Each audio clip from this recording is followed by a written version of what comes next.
Я приветствую вас, дорогие друзья, уважаемые гости и подписчики моего канала. Всем большое спасибо, что ждете наши новые встречи с Юрием Дудкиным, военным журналистом, историком, да просто человеком военным. Здравствуйте, Юрий Анатольевич.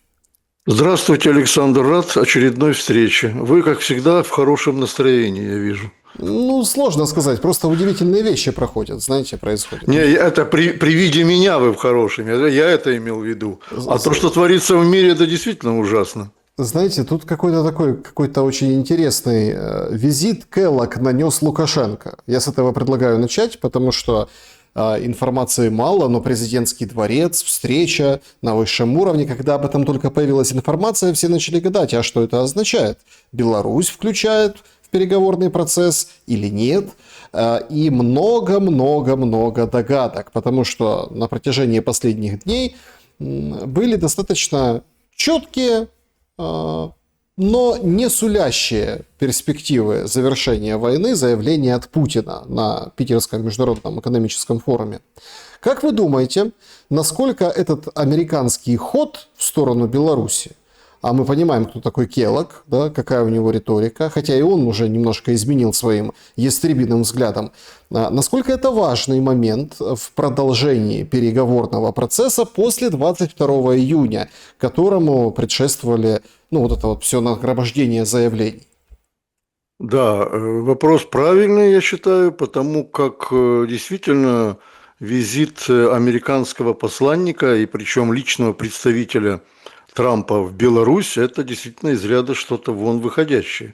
Давно американцы не были в Минске, и давно, так сказать, президент Лукашенко не оказывал такие благосклонные, протокольные, высокие почести данному гостю.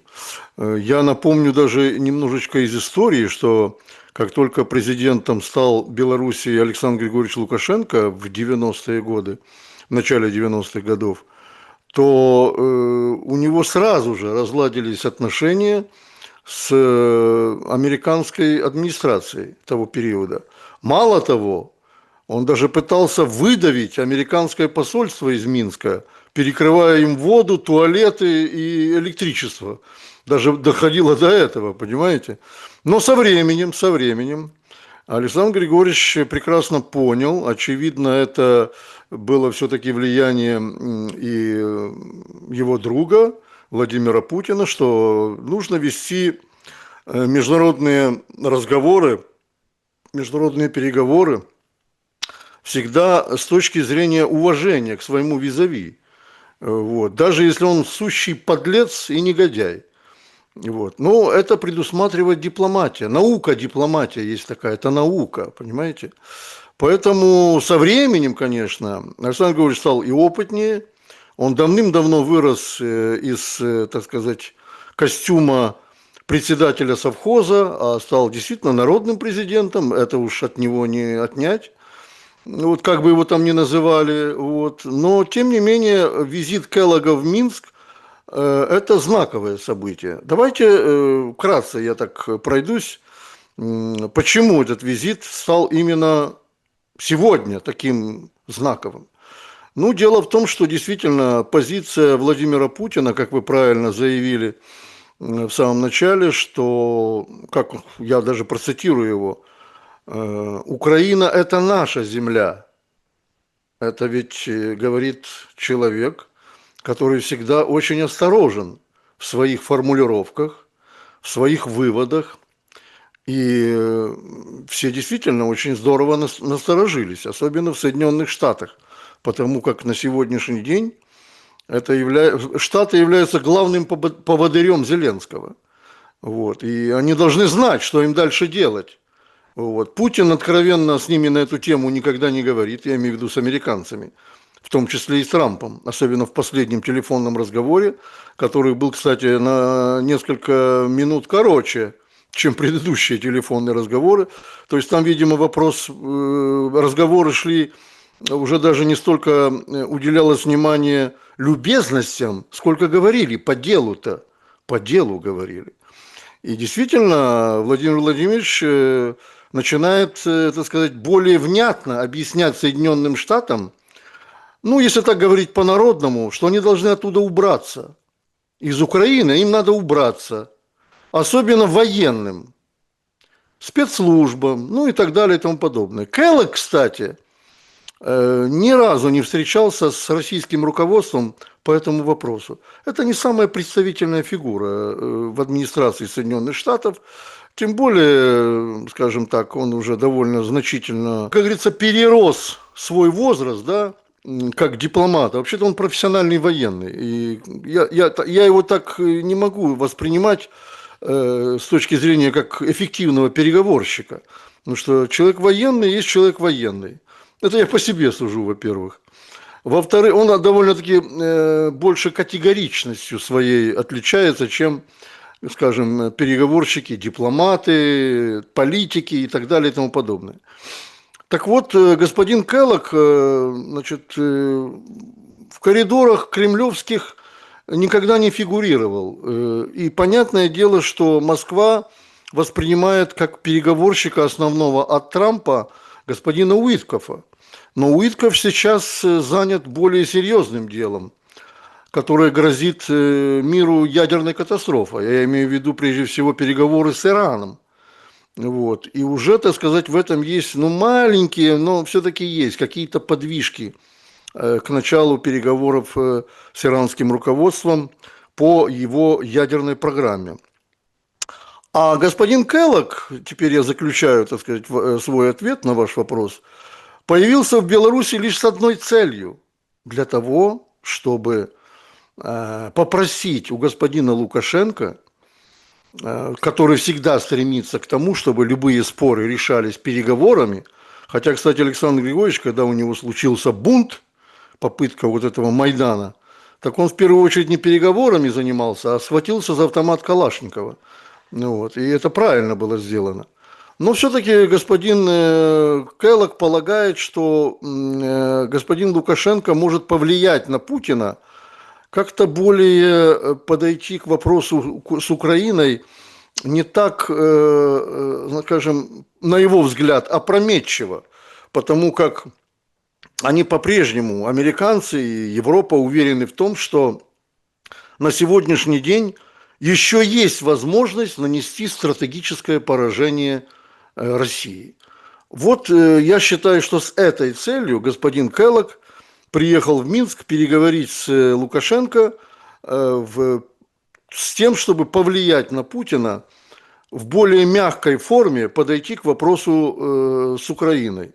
Ну и все-таки конечная цель, конечно, этой всей мутки, если говорить языком улицы, чтобы Россия сохранилась на вот некое временное прекращение огня. Вот это главная цель. Дать ВСУ и Зеленскому передышку. А для чего эта передышка нужна, мы все прекрасно понимаем и знаем еще с Минска-2. Юрий Анатольевич, тут Зеленский выходит и говорит, что Россия хочет продать успех, да, в Сумской и Харьковской областях, но ситуация, мол, такая точно как неделю назад, в общем, гордится, хорохорится, ни одного патриота не было поражено, говорит Зеленский, и, в общем, делает такие фортели, что, и, собственно, мы видим это по реакции на заявление на речи Путина, что вот без санкций, без давления, без оружия, в общем, дела не будет дальше. Позиция Зеленского в, условно, обвинении России, обвинять Путина в том, что он затягивает Стамбул, она понятна. Но и Путин же дает четко невыполнимые для Зеленского условия. Даже если предположить и чисто гипотетически сформулировать, что условно Зеленский говорит: хорошо, давайте договариваться, идем по этому треку, а не по тому, который придумал сам Зеленский вместе с американскими партнерами и европейскими тоже, то это нереально. Признать референдумы на вот этих новых территориях Российской Федерации — это абсолютный подрыв власти Зеленского изнутри. Поэтому кажется, что Путин выдвигает противоречивые и невыполнимые условия. Почему он это делает? И Действительно ли вот эти невыполнимые условия могут стать еще хуже для Зеленского? Ну, о чем Небензя говорил ночью на заседании ООН. Дело в том, что я не совсем с вами согласен. Путин выдвигает эти условия не для того, чтобы, так сказать, понравились они Зеленскому или не понравились. Путину плевать на то, что Зеленский думает о себе и вообще о своем личном благосостоянии. Вот. И как бывшего политика, потому как он нелегитимен, а Путин уже неоднократно об этом заявил, особенно перед встречей на Санкт-Петербургском экономическом форуме средством массовой информации, мировым агентством, что он может говорить с кем угодно. С Зеленским, Ивановым, Петровым, Сидоровым, неважно с кем. Главное, чтобы после этих переговоров был результат. И были подписаны соответствующие документы, гарантирующие долгосрочный мир. А кто может подписывать эти документы? Нелегитимное лицо? Вот в чем главное, так сказать, что предъявляет Зеленскому господин Путин. Вот в этом состоит вся загвоздка. А Зеленский не собирается уходить с этого поста. Он действительно, надо говорить откровенно, своими словами, он по окончании своего президентского срока не передал власть Верховной Раде, так как все-таки Украина – это парламентско-президентская республика, а срок его истек, и должны были состояться новые выборы. Президент Украины, согласно Конституции Украины, избирается всенародными выборами. Поэтому нужно было отменять военное положение. То есть там целый комплекс условий, при которых бы мог легитимизировать себя господин Зеленский. Но он этого не стал делать, потому что он прекрасно понимает, что у него нет шансов избраться на второй срок. И в связи с этим, естественно, каким же он может обладать правом на сегодняшний день подписывать важные международные документы. Вот в этом вся загвоздка, я считаю, а не потому, что там Зеленскому чего-то там не нравится. Зеленский, еще раз повторюсь, это для Кремля фигура уже стрелянная и битая. Он, в принципе, не нужен ни для кого, даже для американцев. Точно так же, как и Ермак, который уже даже в американской прессе его, так сказать, определяют как фигуру нежелательную для появления в Белом доме. Ну, понимаете, о чем идет речь? Что украинское нынешнее руководство уже настолько всем надоело, осточертело, особенно с этими своим клянчеством этим своих денег и так далее и тому подобное. Поэтому здесь вопрос гораздо проще. И я думаю, что именно роль Келлога как официального представителя на Украине, не в Беларуси, не в Кремле и так далее, а именно на Украине, состояла именно в том, чтобы убедить действительно Лукашенко о каком-то более мягком, так сказать, отношении в вопросе перемирия, временного перемирия для Украины со стороны Российской Федерации. Израиль, конечно, перебил все, и медиапроявления, и вообще войну в Украине там отодвинул немножко назад, мы это понимаем. Однако, это и Зеленский сам говорит о том, что сейчас все внимание на Иран. Пишут, что бомбардировщики Б-2 полетели туда, в сторону Индийского океана, на базу американскую. Хотя часть вооружений Америка убирает оттуда. Трамп не верит своим докладам своих разведок. Тулси Габбард говорит, она ошибается. И недвусмысленно Путин об этом тоже говорит, об Иране.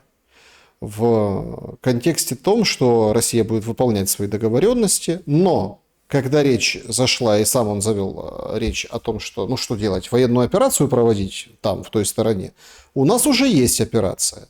И говорит о том, что за событиями вокруг Ирана сейчас и за событиями вокруг Украины стоят одни и те же силы, одни и те же люди. Да, да, Ну, вы отметили, например, да, но вы отметили какой аспект там? Украина наша, с этой точки зрения да, вся, да. сказал Путин. От него так, ну, мало кто ожидал таких формулировок. Как, собственно, и формулировки по поводу Ирана. Получается, что, ну, это вот прям маски сорваны в отношении того, кому противостоит сейчас Россия. Как повернется Иран? И может ли быть ситуация, ну, об этом гуляют сплетни, слухи, соцсети судачат, некоего размена? Ну, условно, Россия не сильно там помогает Ирану, только так морально поддержка. Америка отдает Украину России. Дело в том, что здесь я бы не стал, опять же, говорить о каком-то размене, обмене, размене. Дело в том, что действительно Москва на сегодняшний день как с Израилем, так и с Ираном имеет хорошие отношения. И с лидерами Ирана, и с лидерами Израиля Путин находится в постоянном диалоге. Это последние телефонные разговоры об этом свидетельствуют. Раз. Второе. Вчера вы упомянули о Трампе в этой связи, что он не имеет своей определенной позиции даже по докладам национальной разведки. Но, тем не менее, вчера было сделано очень важное заявление пресс-секретарем Белого дома очаровашкой Кэролайн Левит, что президент США взял 2 недели на размышление. Будет он присоединяться к ударам Израиля, будут ли Соединенные Штаты присоединяться или не будут. Это говорит о многом. Это говорит о том, что действительно диалог между Ираном и Соединенными Штатами, и даже перед Европой, уже так сказать, тоже там есть контакты определенные Министерства иностранных дел Ирана по этой программе, что процесс может сдвинуться в переговорную плоскость. После того, как министр иностранных дел Ирана переговорил с Москвой, иранцы действительно поняли, что лучше сохранить то, что у них есть, а у них есть уже немало наработок в ядерной сфере, 5 или 6 ядерных центров, которые, кстати, до сих пор еще многие неизвестны, где находятся, несмотря на все прелести израильской разведки, вот, которая якобы уже знает все. Она ни черта не знает до конца. И Путин, кстати, в своем интервью сказал, что ущерб для иранской ядерной программы, ядерных ускорителей, реакторов нанесен минимальный на сегодняшний день, несмотря на интенсивные бомбардировки и ракетные обстрелы. Сейчас по-прежнему идет пикировка взаимная ракетными ударами. Вот Израиль, безусловно, в этой связи несколько лидирует, потому как на вооружении Израиля находится самое современное американское оружие. Я имею прежде всего авиацию. Это и F-35, и F-22 «Раптор» истребители, которые несут вот эти самые смертоносные ракеты, обстреливающие очень точечно, подчеркиваю, иранские цели и убивающие как руководство вооруженных сил Ирана, КСИР, Корпуса стражей Исламской революции, так и руководство, научное руководство, которое принимало участие в разработке этих ядерных программ иранских. Вот. Но все-таки я считаю, что иранцы вняли советам Москвы начать все-таки какой-то разговор с тем, чтобы не допустить вмешательства США в этот конфликт. По большому счету я скажу, что Трампу это невыгодно. Его действительно вот этот самый Deep State заставляет вмешаться. Но Трамп принадлежит к той категории политиков, которые всегда были не согласны с тем, что разразилась большая война на Ближнем Востоке. Трамп всегда говорил, что лучше худой мир, перефразируя русскую пословицу, чем хорошая война. Поэтому он ждет вот эти 2 недели, согласится ли Иран подписывать вот эту сделку, как он говорит, по атому, по ядерным объектам, по разработке дальнейшей разработке ядерного оружия иранского. Либо, как он выражается, он об этом пожалеет. Вот так вот говорит господин Трамп. Вот. Но на самом-то деле ситуация действительно очень сложная, взрывоопасная. В настоящий момент сосредоточены в Персидском заливе 2 авианосные ударные группы США во главе с 2 авианосцами Карл Винсон и Честер Нимец. Честер Нимец вообще пришел черти знает откуда, с Тихоокеанского флота. Он принадлежит 7-му флоту США. Вот. И тем не менее, американцы сняли его с боевого дежурства в Тихом океане, в районе он был Гавайских островов, и перенаправили сюда, в Персидский залив. Он прошел даже весь Индийский океан. Ну, атомные корабли пройти такие большие расстояния могут просто такие на ура, что называется. И на этих 2 авианосцах сосредоточено на каждом практически по 80 истребителей с ядерным оружием на борту. Это очень серьезная сила. Безусловно, в наше время, да, а Иран на сегодняшний день, как уже стало известно, обладает и гиперзвуком, между прочим, да. Вот те самые Фатех-110, иранские ракеты малой дальности, которыми они, так сказать, в свое время оповестили мир, о которых они оповестили мир, уже давным-давно это ушло в небытие. Иранцы используют гораздо более мощные ракеты дальностью до 2000 километров. На сегодняшний день и обстреливают уже и Тель-Авив, и Хайфу, и другие города Израиля. Поэтому при наличии гиперзвукового оружия для Соединенных Штатов, наличие, так сказать, авианосцев в этом заливе, ну, своего рода очень 2 большие очень мишени. Если дело дойдет до ядерной бомбардировки территории Ирана, даже, так сказать, зарядами малой мощности, то я думаю, что Иран не удержится от соблазна поразить эти 2 большие цели. И это уже приведет действительно к Третьей мировой войне, ядерной войне. А дальше пойдет цепная реакция. Вот, потому как в этой зоне находятся ведущие государства, нефтедобывающие государства, страны ОПЕК, и саудиты, и Иордания, которая, кстати, на стороне Израиля на сегодняшний день, это единственное арабское государство, Оман, ну и так далее и тому подобное, которые сотрудничают даже с израильским руководством. Но поэтому я говорю, что ситуация очень напряжена. И Трамп, опять же повторюсь, он не хочет этого, он прекрасно понимает, во что это может превратиться. Но на него оказывается колоссальное давление со стороны и военных кругов американских, и в том числе вот этого глубинного государства. Ну, тут и Клинтон вышел, говорит, не хочет Нетаньяху заканчивать войну, чтобы вечно быть у власти. Кого-то это напоминает, правда? Конечно, конечно, да.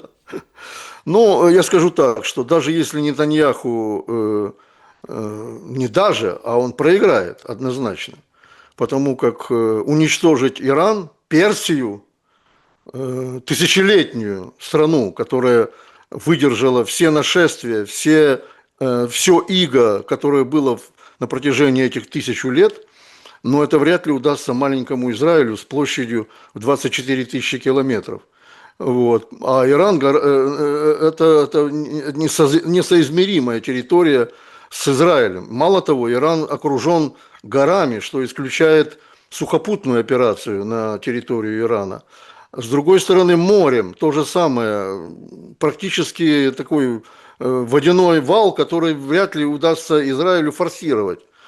И тем не менее, Израиль проигрывает в этом смысле, потому как они рассчитывали, что, как и некоторые недальновидные, скажем, политолухи украинские, что у России закончатся за 2-3 дня все ракеты. То же самое сегодня так же думали в Израиле, что у Ирана закончатся эти ракеты, и все, они выиграют, поразив все ядерные объекты. Но, тем не менее, Иран по-прежнему находится, сопротивляется. Вот, и Нетаньяху, который сегодня является главой государства, вот, главой исполнительной власти, проигрывает, и это будет ему засчитано. Вот в чем дело. Что на будущих политических выборах его партия и лично он сам потерпит сокрушительное поражение. Потому что, опять же, те же израильтяне никогда не простят ему развалины в Тель-Авиве, удары по Хайфе, это один из центральных портов Израиля, тысячи жертв, которые сегодня уже существуют и тщательно скрываются израильской пропагандой. Тысячи жертв, об этом говорят сами израильтяне. Вот. Поэтому это все ему зачтется. Он пошел на поводу, опять же, у Соединенных Штатов, которые сыграли прекрасно на нервах Израиля в своей ненависти к Ирану. Вот. В свое время американцы хотели сыграть на нервах Эрдогана, вот, когда Турция сбила несколько российских самолетов. Вот. Но тем не менее, конфликт сошел на нет. Эрдоган понял, что в дальнейшем ему с Россией все-таки нужно жить. Жить, торговать, иметь какие-то отношения. 7 миллиардов долларов, которые Турция получала в год от российского туризма, это очень большие деньги. И, скажем, когда случился, и когда Эрдоган, звоня в Белый дом и в штаб-квартиру НАТО, пытался заручиться поддержкой в тот момент разрастания этого конфликта, ему отказали. Тогда придумали другую версию – сбросить его путем тех же турецких военных, а именно командующего ВВС Турции. Но благодаря российским спецслужбам и порядочности господина Путина, значит, удалось локализовать этот конфликт. Эрдоган вышел из своей дачи, где он был заперт, почти как Горбачев в Фаросе. Ну, вот, и, так сказать, он прекрасно расправился с заговорщиками. Вот такая вот ситуация. В длинной перспективе, как это повлияет на Украину все-таки? Вы так ушли от темы геополитического обмена влияниями. Ну хорошо, я вас понимаю, но здесь же это напрямую напрашивается.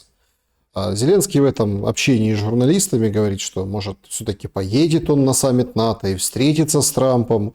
Мы хотим за деньги покупать американское оружие. Или в счет вот этого вот раскритикованного, в том числе того, который вы упомянули в материале Политико, да, вот этого фонда инвестиционного по добыче недр.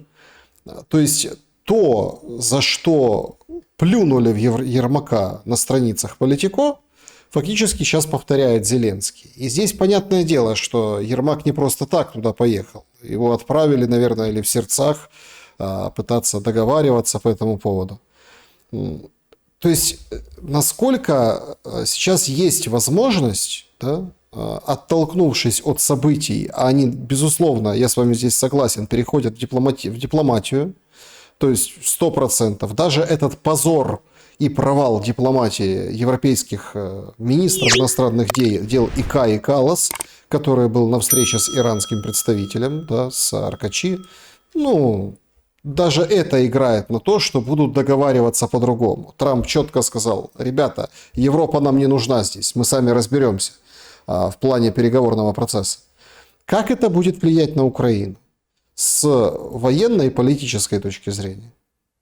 Во-первых, я не знаю, вы, может быть, не услышали, что я сказал главное. Для Соединенных Штатов вопрос Украины давно решен. Вот это лейтмотив моего выступления в этом вопросе. Американцы давно решили вопрос с Украиной, передав всю ответственность Европе, Евросоюзу и НАТО. Пожалуйста, ребята, барахтайтесь, финансируйте, но бесплатно мы Украине больше ничего не предоставим. Это очень здорово напугало Зеленского и его комарилью.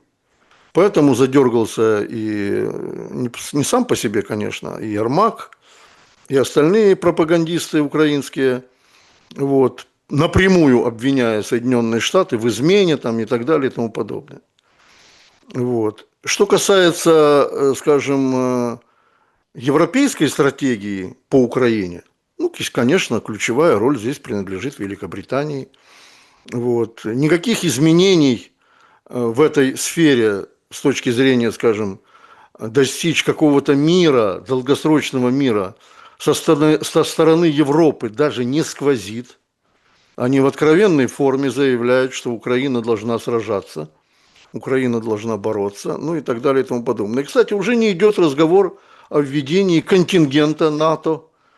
Да, вы же заметили, да, уже все, уже все. Как говорится в еврейском старом анекдоте, уже никто никуда не идет, ша, понимаете, уже все поняли.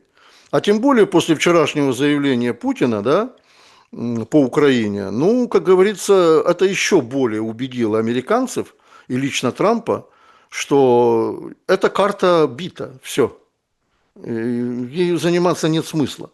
И поэтому на сегодняшний день Трамп будет переключаться на Ближний Восток. К тому же Путин сказал, что касается экономической сферы, да, развития каких-то отношений в будущем, торгово-экономических, товарооборота, Россия отвернулась от Запада, потому что Запад отвернулся от России, обложив ее санкциями. Россия поворачивается на восток, это его прямая речь. Понимаете? Поэтому будущее Украины очень сумбурно в этом смысле. И действительно, при несуществующей экономике, при несуществующем ВПК, даже возьмите тот же Израиль, да, где ВПК существует, но он на сегодняшний день испытывает, очень здорово чихает. Почему Израиль отказался поставлять оружие Украине в свое время? Вот. Не только потому, что они там за мир и мир во всем мире. Израильтяне далеко не такие.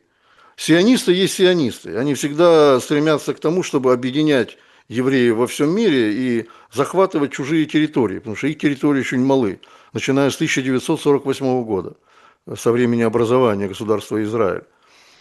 А сегодня это стало понятно, потому что у Израиля нет достаточного производства военного для того, чтобы на постоянной основе поставлять им те же Меркавы, танки основные боевые, там, боеприпасы и так далее. Они очень ограничены. Опять же, потому как территория Израиля маленькая. Вот, и там постоянно Израиль находится в военном котле. Как не с теми, так и с другими. Там нет соседей у Израиля, кто бы их, так сказать, любил. Понимаете? Даже та же Турция, да, вот казалось бы, в некотором отдалении находится от Израиля, но тем не менее это кровные враги. И Турция всегда поддерживала и будет поддерживать все вот эти группировки, с которыми, в том числе, кстати, и террористические, с которыми сегодня Израиль находится в состоянии войны. Поэтому перспектива Украины очень сумбурно, очень туманно. И, в принципе, я повторял и повторю, что СВО решает судьбу украинского народа. СВО решает. Ни Европа, ни Соединенные Штаты. Как бы нам этого не хотелось ли, неважно. Мы сегодня видим, что СВО, специальная военная операция, война, как хотите называйте это, решает судьбу Украины, украинского народа именно. Судьба Украины уже понятна, потому что нацизм не может быть вечным, как это думалось в Третьем Рейхе. Вот сейчас в некоторых головах украинских это прочно укоренено, что можно жить и с нацистами, неважно. Нет, нельзя с нацистами жить. Нацисты есть нацисты, которые ненавидят все человечество, кроме украинской нации, как они любят выражаться, а особенно русских. А дойдет еще очередь, дошла бы, если бы не та специальная военная операция, которая началась в 22 году, может быть, и до евреев еще добрались бы. Кто его знает? Нет, ну вы, конечно, смотрите, о каком нацизме... Хватило лишку, да? О каком нацизме идет речь, когда президент еврей, сейчас вообще популярен. Да. Это мы слышали. Вот этот план о том, что, смотрите, сейчас очень массово показывают картинку из Израиля, граждане летят на Кипр. Ну, летят, плывут, в общем, на Кипр. А тут же ходит такая история, что освобождаются территории для того, чтобы в случае уничтожения Израиля еврейское население, израильское население переехало в Украину. Как вы к этому относитесь? Мне даже смешно стало, честное слово. То есть едут на Кипр, но рассматривают территорию Украины как будущую свою землю обетованную. Правильно, да? Ну, что я могу сказать? Ну, я могу на этот счет только пошутить, конечно. Потому как даже те евреи, которые живут сегодня на территории Украины, немногочисленные, к сожалению, и также еще с начала 90-х они выезжали из Украины, понимая, что будет с этой страной. Я был этому свидетелем, Александр. В 90-е годы, я в 91-м году с Дальнего Востока на свое несчастье перевелся в Украину с большими потугами через решение министра обороны СССР в тот период времени по уважительным причинам. И я видел, как с первых дней независимости, ну просто-таки, я не знаю, при том объеме промышленного производства, который существовал в Украинской ССР, при том количестве населения в 53 миллиона человек, который в тот период существовал на Украине, при том принципе дружелюбия, дружбы народов, сплоченности, которая была, люди выезжали из Украины. Именно евреи выезжали из Украины.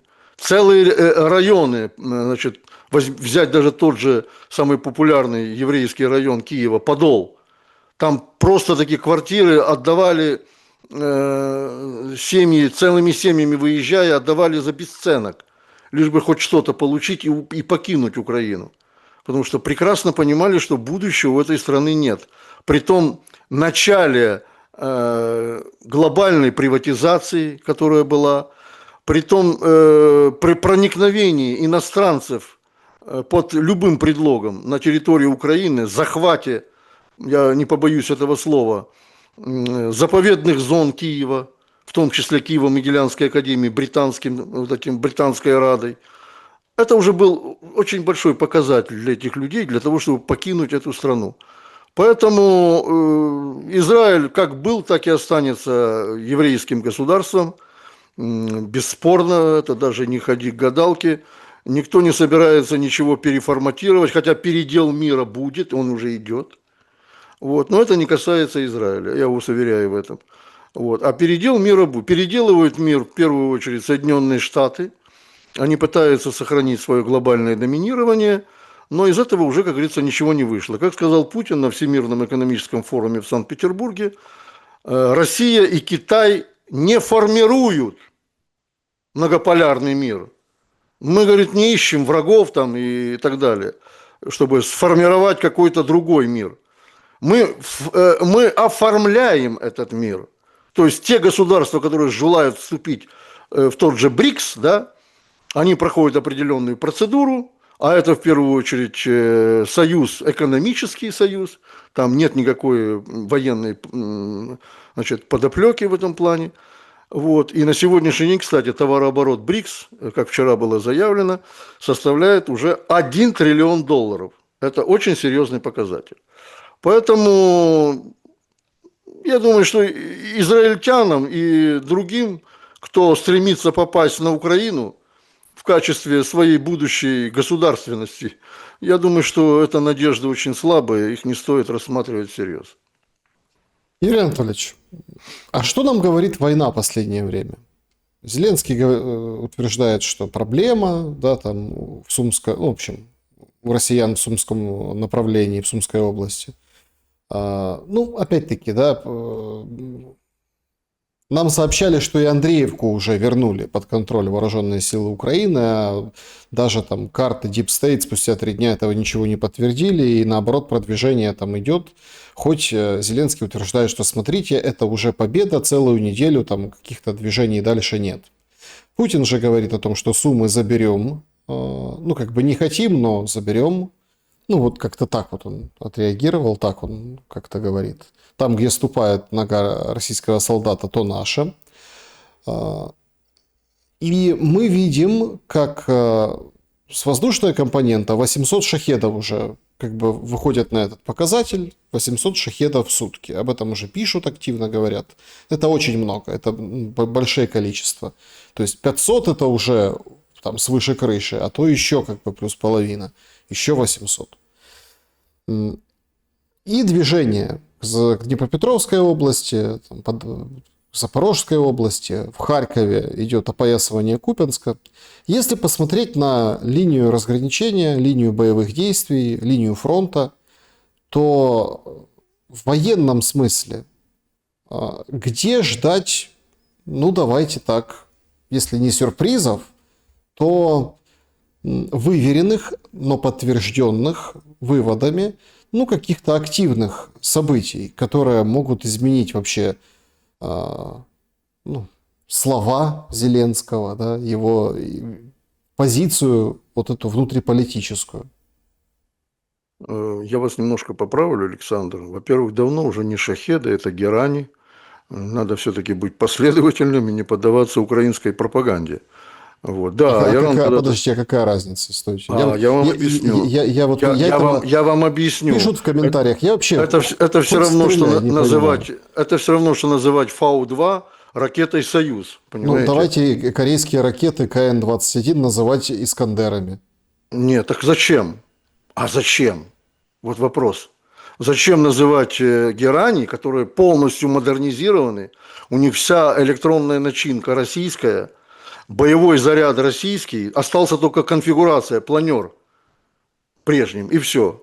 Двигатели все российские. Мало того, они модернизированы настолько, я вам сейчас открою страшную тайну, хотя она уже давно не тайна, что даже при повреждении крыльев, горизонтальных рулей, вертикальных рулей, крылья у этого шахеда, как вы его называете, герани, отстреливаются и включается реактивный двигатель на подлете к цели. То есть практически на сегодняшний день сбивать подобные цели очень сложно. Это герани, это российского производства БПЛА. Ну, вот. Я не упрекаю вас, я просто хочу поправить, я же имею на это право. Вот. Поэтому это герани, это беспилотные летательные аппараты российского производства. А Геран действительно в свое время очень помог России в этом плане, продал патент, россияне начали производить. Вначале была первая партия, там, по-моему, если я сейчас не помню, 1500 штук Иран поставил России. Вот, россияне срисовали этот проект, заключили договор, заплатили. Вот, и теперь россияне клепают эти ракеты на своих заводах, причем довольно успешно. Вот поэтому я настаиваю на том, что это все-таки оружие российского производства. Теперь второй момент. Вы задавали довольно-таки сложный и большой вопрос, а что будет дальше на фронте? Ну, об этом, конечно, никто не знает. И на сегодняшний день мы можем только догадываться, строить какие-то предположения, ну и так далее и тому подобное. Главный вопрос сегодня для вооруженных сил России на украинском направлении, и об этом сказал Герасимов, генерал армии, начальник генерального штаба, после инспекции президентом в штабе «Север», что главная задача сегодня вооруженных сил России – это выйти на административные границы тех территорий, которые обозначены в Конституции Российской Федерации. И где, вы, как правильно заметили, прошли соответствующие референдумы населения по этому вопросу об отделении от Украины и вхождении в состав Российской Федерации. Второй момент – это создать зону безопасности вокруг российского приграничья. Это Белгородская область, Курская область, Ростовская область и так далее и тому подобное. Насколько эта зона безопасности будет простягаться вглубь территории Украины, но об этом ни слова, ни полслова никто не говорит. Даже самые, так сказать, отъявленные, значит, российские пропагандисты, как их называют, да, об этом не говорят. Потому как, ну, действительно, это военная тайна, государственная тайна. Но я и говорил, и сейчас скажу, что у России нет цели оставить при прежнем режиме хоть какую-то часть территории. Ну, это мое предположение. Нет у них такой цели. Ну, смысл тогда какой всей операции? Для того, чтобы оставить эту территорию, для того, чтобы, опять же, с помощью тех же британцев, немцев, итальянцев, испанцев, французов, которые будут снабжать вот этот анклавчик оружием самым современным, деньгами, причем совершенным оружием, потому что в Европе сейчас они уже поняли, что от американцев ждать нечего, они пытаются, значит, модернизировать свои вооружения. Британия там хочет строить 9 подводных лодок атомных, вот, и на это нужны миллиарды фунтов стерлингов. Британцы удивляются, где же наше руководство британское на сегодняшний день возьмет такие деньги. Значит, немцы, значит, французы, Макрон особенно широко пропагандирует все эти цели о модернизации французских вооружений. Вот кое-что, конечно, у них получается, бесспорно, вот, но до, так сказать, полного совершенства нужны годы, десятилетия, как это делала, кстати, Россия в свое время, за 15-20 лет создав те вооружения, которые на сегодняшний день не имеются ни в одной стране мира. Вот. Кстати, на сегодняшний день, вот, в 2017 году в ежегодном послании парламенту российскому, Государственной Думе, Путин представил некоторые образцы современного оружия, которые в будущем будут, так сказать, войдут в серию и будут использоваться в будущих локальных или глобальных конфликтах. В том числе он назвал лазерную систему «Пересвет». На сегодняшний день она не просто уже разработана, она действительно уже испытывается против в системе единой противовоздушной обороны Российской Федерации. Особенно против малых воздушных целей и беспилотников. Очень эффективно себя проявляет.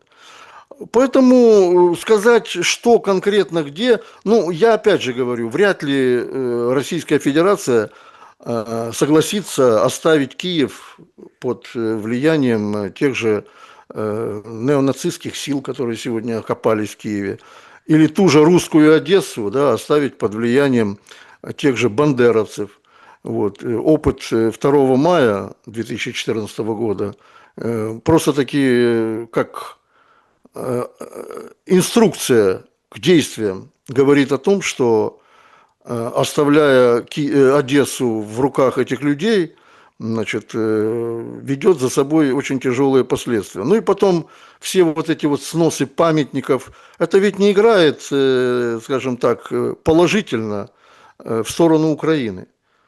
Уничтожение исторической памяти народов, я не говорю русского народа только, народов Украины. Ведь Украина как была, по сути, так и осталась многонациональной нацией, многонациональным народом. Вот. И те законы, которые принимались Верховной Радой, ну разве они играют объединяющую роль украинского народа?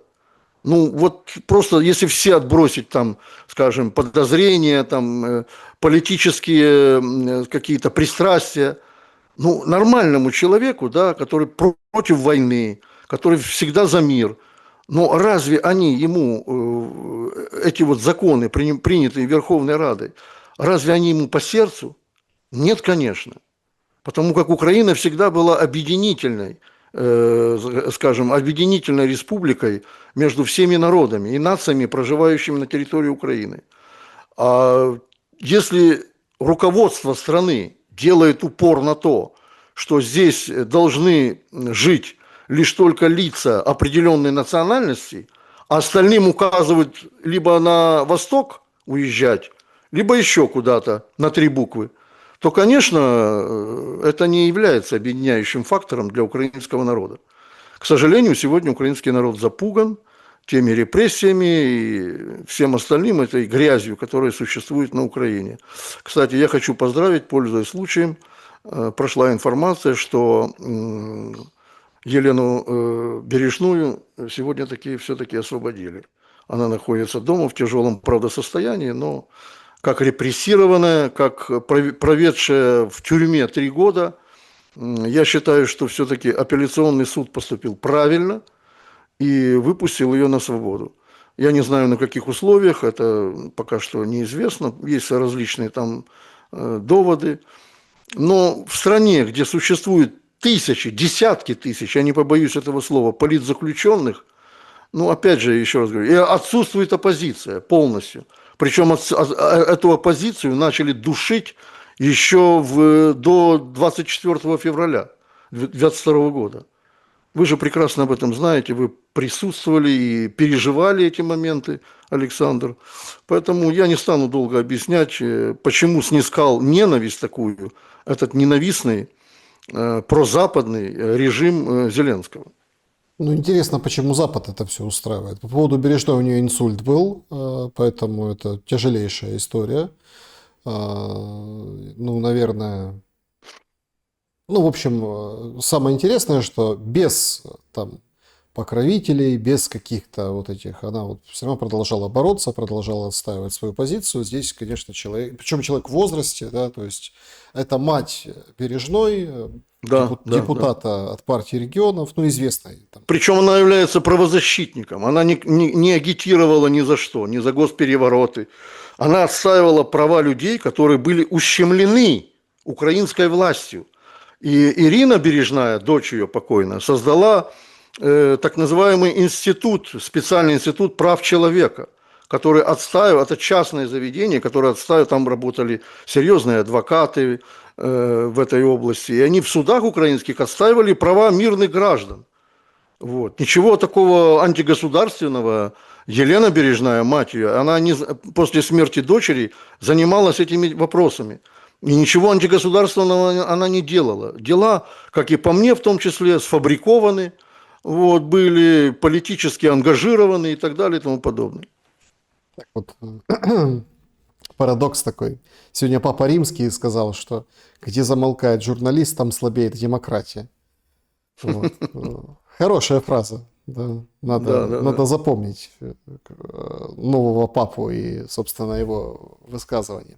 Если все-таки, ну, вы видите, как вы там ушли немножко от событий на фронте, ну тогда давайте вот с другой стороны на это посмотрим.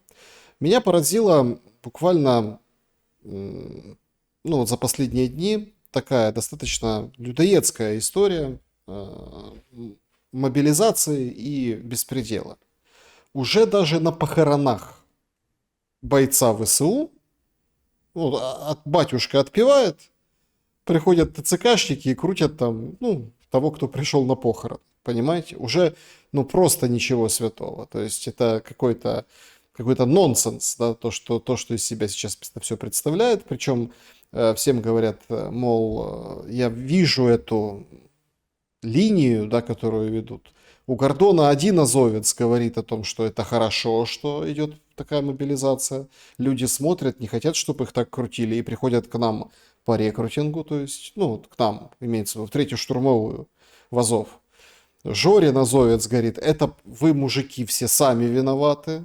Ну, то есть, все бы стали нормально на учет, все бы ходили по свистку условно, да, и все было бы нормально.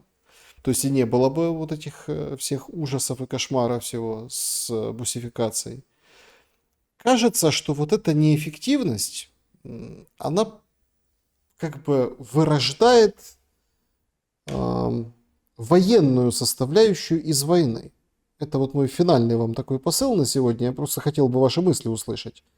То есть война перестает быть войной.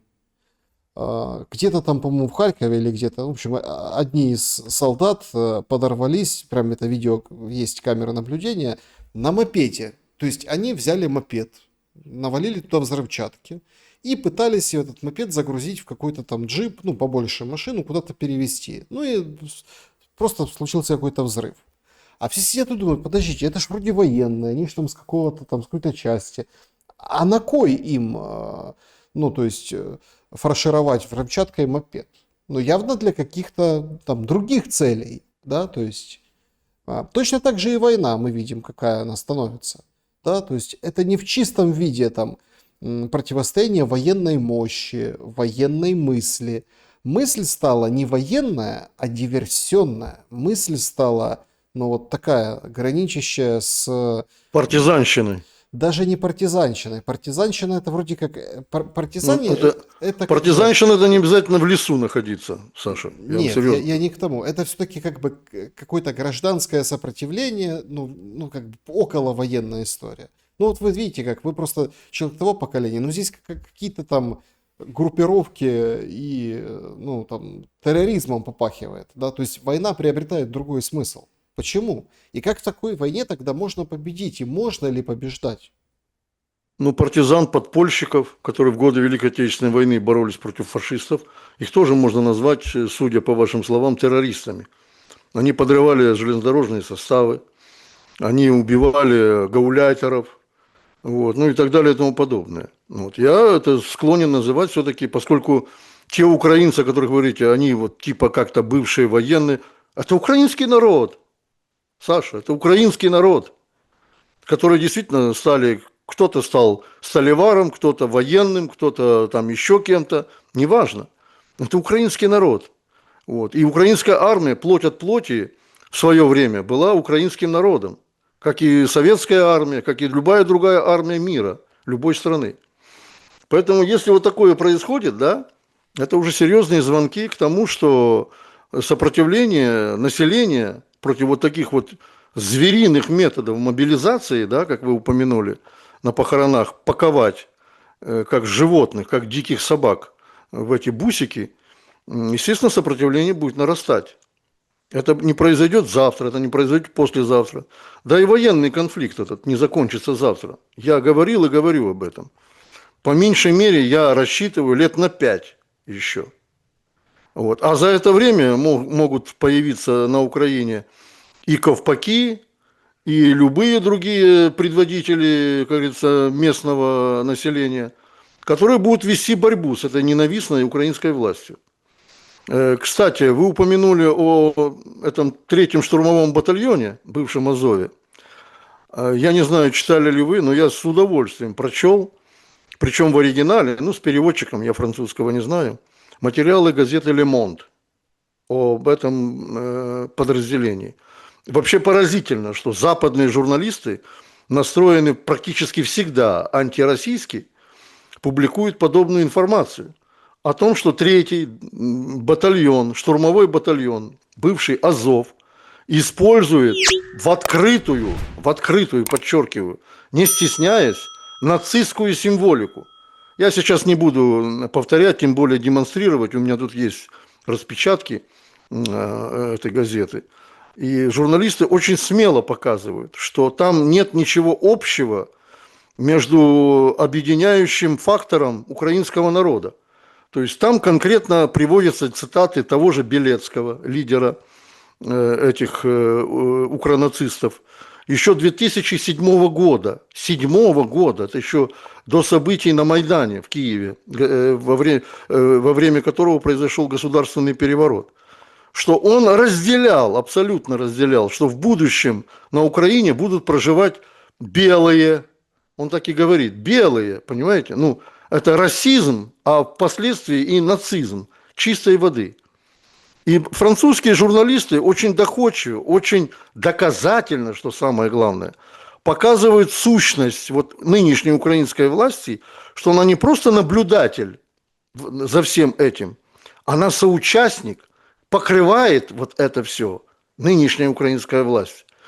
И еще пытается, как говорится, рядиться в тогу ягненка, что на нее, видите ли, кто-то напал абсолютно беспричинно и так далее, что нет никаких попраний прав человека на территории Украины и тому подобное.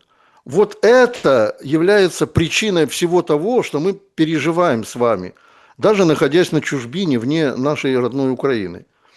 Вот это является причиной всего этого. Мне очень удивительно был... Да-да. Очень удивительный был такой момент. Там актера убили на войне. Да. Ну, актера. Причем не одного уже. Да, достаточно известно. Его жена, вдова, выходит, плачет и призывает мстить. А другие кадры были, когда... Ну, какой-то маленький город, в общем... В администрацию приглашают тоже вдову, и она берет награду из рук чиновника. Ну, награда нашла посмертно героя, а она на колени становится. То есть вот эти два эпизода, ведь я вот долго думал, зачем это? Ну вот зачем? Александр, я отвечу вам. Вот опять же, с точки зрения своих переживаний. Значит, последний пример, который вы привели, да, происходит в городе Славута, Хмельницкая область. Это мой родной город. я просто поражаю. Я прекрасно знаю своих, так сказать, своих земляков. Это очень люди хлебосольные, очень добрые, очень отзывчивые. Со времени даже в Славуте находится потрясающий краеведческий музей. Потрясающий. До последнего времени мэр города отказался демонтировать все советские памятники. Там было очень мощное антифашистское сопротивление. Моя бабушка была, Полина Иосифовна Малиновская, участницей подпольной группы. И она спасла 7 еврейских жизней. И причем в Израиле институтом Яд Вашем ей присвоено посмертное звание «Праведник народов мира». То есть люди, нормальные жили люди, абсолютно вне каких-то коммунистических взглядов и так далее и тому подобное. Жизнелюбы такие, знаете, да? И вот, исходя из того, о чем вы говорите, я поражаюсь своим землякам, как им втемяшили вот это раболепство. Это же даже коммунистам не снилось. Да, в городе Славута были памятники и советские в том числе. Вот. Но никто не становился ни перед памятниками на колени, ни перед партийными функционерами коммунистическими на колени, понимаете? Здесь же, опять же, втемяшили, подчеркиваю, то, что вот эта война, которая ведется праведным путем, как они заявляют, власть украинская и районные власти нынешние города вот этого маленького, она праведная. И что действительно уроки какого-то нацизма, они далеко в прошлом, они не пришли в наши дни. И там действительно очень много, там я вот просто в телеграм-канале своего города регулярно отслеживаю ежедневные похороны. Вы себе можете представить? Причем ни одного, ни двух. По нескольку человек приходят гробы с фронта. И в этом маленьком городишке было там всего-навсего 40 тысяч человек, жителей. Ну, от 40 до 60 в разное время. Я уже не знаю, там, кого уже можно хоронить. И постоянно они транслируют вот это вот репортажи с этих похорон и стоящих вдоль дороги людей на коленях. Ну, как по мне, меня учили мои предки, мои заслуженные предки, что на колени нужно становиться перед образами в храме, когда ты отмаливаешь свои грехи, ты просишь прощения у Бога. Вот это действительно как-то, ну, знаешь, с точки зрения даже моральной, этической даже, но становиться перед живым человеком, главой администрации на колени, грешником, причем страшным грешником, ну, это уже из ряда вон выходящее. Я даже не могу это прокомментировать как-то в приличных выражениях. Но, к сожалению, еще раз говорю, не только жители моего родного города, но и всей Украины сейчас зациклены, сформированы десятилетиями вот под эту власть, перед которой нужно стоять на коленях. Она ведь стояла, эта женщина, на коленях не перед гробом, не перед памятником могильным своего сына там, или мужа. Вот. Она стояла перед чиновником. Поразительно, просто поразительно. Ну, я, например, даже, ну, я понимаю, люди там не объясняли тоже, но я до конца не могу принять, что даже на там похоронной процессии всех заставляют становиться на колени. Вот, ну, это что-то такое, Язычество какое-то, да? полуязыческое какое-то, да, то Да. есть, ну, это как-то не в нашей культуре, да, причем здесь там, ну, как бы на колени. Но это все работа в долгую, это все, ну, как бы на поколение вперед, да, вот эта Конечно, вот конечно. ненависть, которая продолжается. Юрий Дудкин был моим собеседником сегодня. Спасибо большое за время и мысли. Спасибо, Александр, и вам. Я благодарю всех ваших подписчиков, которые комментируют наши выступления. Вот. Надеюсь, что они будут содержательными и справедливыми, потому как я не буду называть пофамильно, это не имеет смысла, там, или по никам.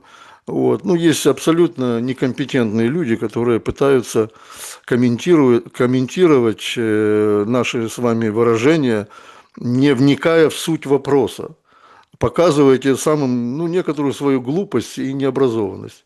Поэтому, друзья мои, прежде чем что-то писать, пожалуйста, образовывайте себя, будьте в курсе всех событий и не ориентируйтесь на один из каких-то конкретных источников, а берите все понемножку из многих-многих источников, которые существуют в мире сегодня.